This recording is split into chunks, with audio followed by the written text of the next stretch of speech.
Thế ăn món này thì biết cái gì không? Món này cái gì không? Cháu không nói, cháu Anh ơi, món này anh biết cái gì không? phải có cảm giác một tí khác chứ. Món này á? Anh em thì lướt còn dâu. Anh ăn anh biết. Thôi, cháu uống mấy chén đi bảo. Không phải món này này. Không, cứ từng món đấy, nó khác nhau hết đấy. Món này món gì anh biết không? Sang bên kia. Không. Thế thử món này. Thử lại món kia. Đây là thịt dê rồi. Đã sẵn ấy. Thịt dê rồi. Đây cũng dê này. Thịt dê này. Đúng không? Không phải đâu. Phải. Đây thịt bò này. Đây thì bò đúng không? Không phải. Đây là da bò đúng không? Đây da dê. Đây là món khác rồi, tất cả một món hay đấy. Anh nhìn gió mà em không biết gì.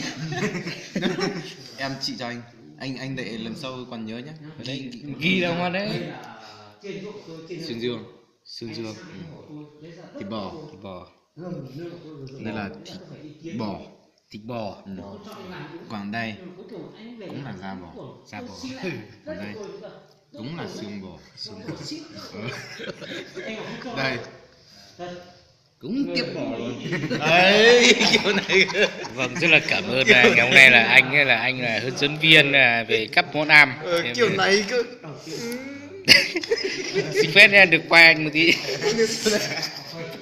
Kiểu này. Nếu chơi cái này.